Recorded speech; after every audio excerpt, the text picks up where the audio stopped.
And as I close, I would like to introduce you to our Dean, Sir Andrew Likierman. In many ways, he is a man who actually needs no introduction.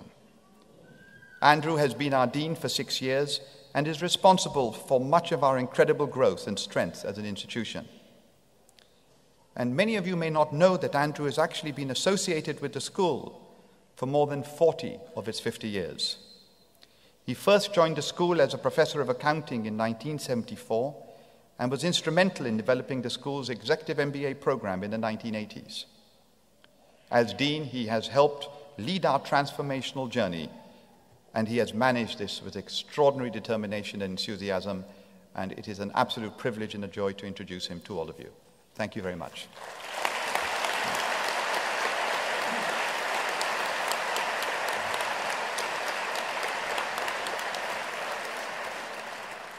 Apurv, thank you very much indeed for those kind words.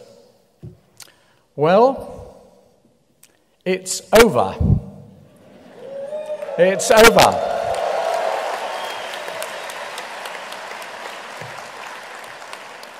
All that hard work, all those late nights, not all of them in the Windsor.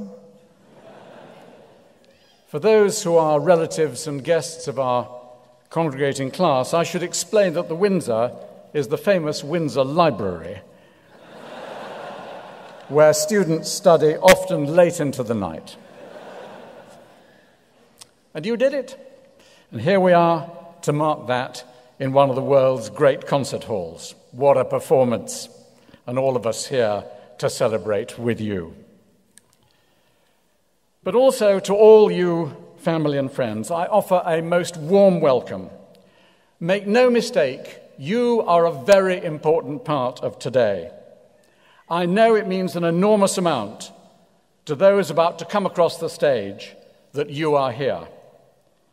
They know how your support and encouragement helped them reach this stage, both literally and metaphorically. So their achievement is also yours.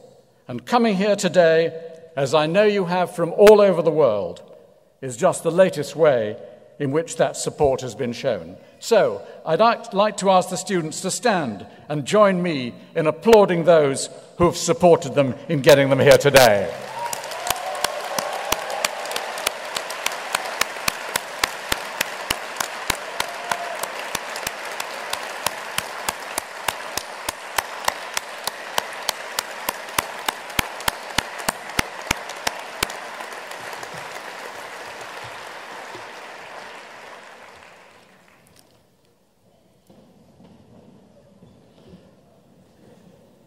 All of you congregating today will know that one of the special things about London Business School is the personal experience you have here.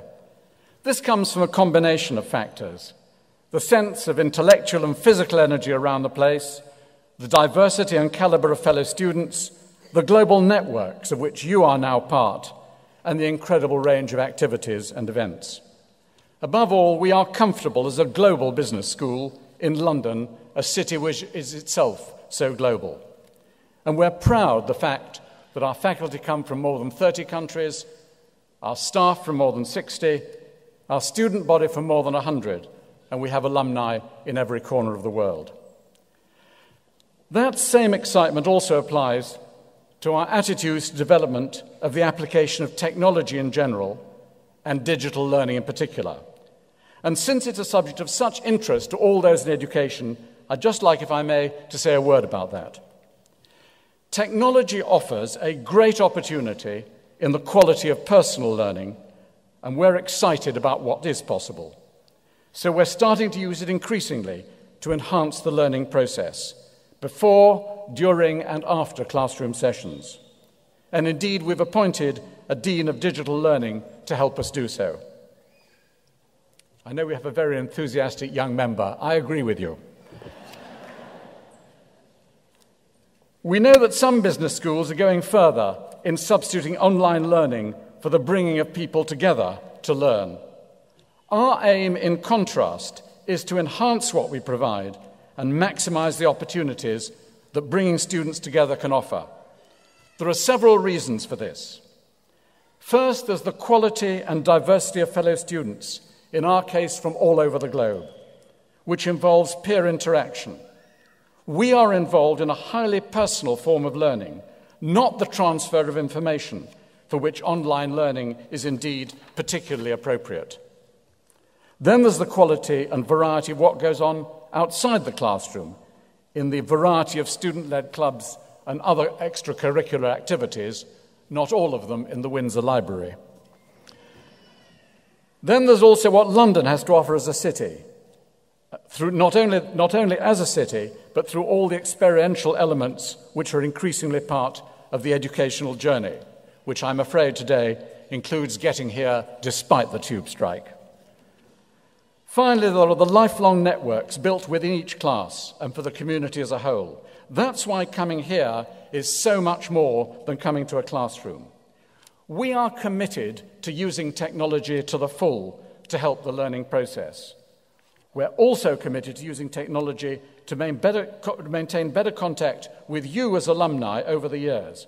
And I look forward to us providing more help for lifelong learning, including new elements being introduced next year. You are graduating in a very special year for our school, our 50th anniversary. Our anniversary is not only the opportunity to look back, as our poor Bagri has said, but also provides the opportunity to remember the wider scope of what we do as a business school. One aspect of that is the improvement in the quality of management in what we teach and research. At a national level, the quality of management affects competitiveness, the original reason why the London Business School was set up as a national school of excellence 50 years ago.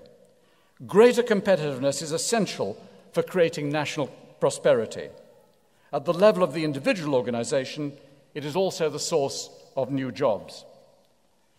But above all, it is the level of the person, the individual, that the quality of management makes a huge difference.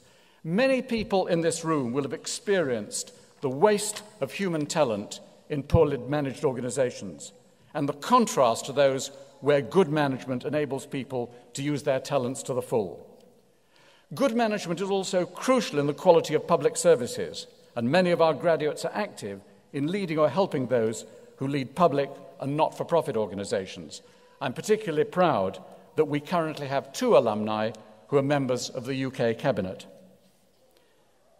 So we contribute, we believe, to making the most of public and charitable funds as well as shareholders' funds. I believe passionately in what the London Business School can contribute to individuals, organisations and society. But while we've looked back with pride, our more usual perspective is to look forward with ambition. We are determined to do more and to continue to find ways to do things better. And that's why we've been running our first comprehensive fundraising campaign. We want to bring additional faculty to build critical mass in all our subject areas and, together with funding for research, cover even more ground in the world of ideas. Our new Leadership Institute is the current focus for our ambition there. Scholarships are needed to help us to compete for the best students with other top schools, almost all of whom are better endowed than us. But the most obvious priority is space. Everyone knows just how tight space is, and that's why the new Samiofa Centre is so critical to us. So I'm particularly grateful that the students this year have chosen to put their class gift towards the new building. And I'm delighted to tell you that as of this morning, the class gift has just passed £437,332.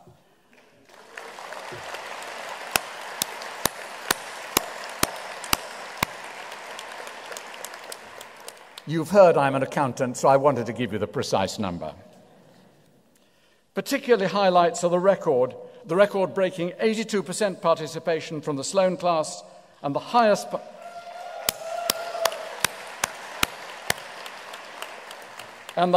participation rate and most pledged in the history of the Dubai-London Executive MBA.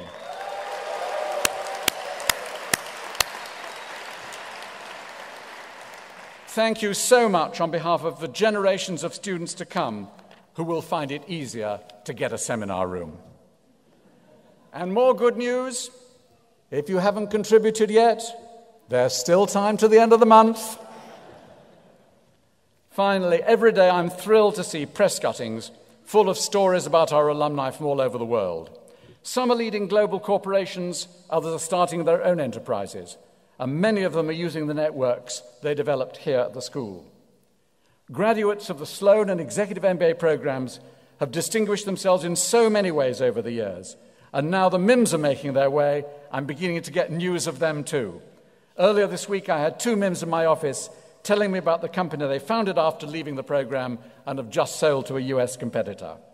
So all of us here look forward to hearing about and from you. So remember, your relationship with London Business School hasn't ended with the last class. Today's handshake moves us all to a new phase of that relationship, and let's all celebrate that.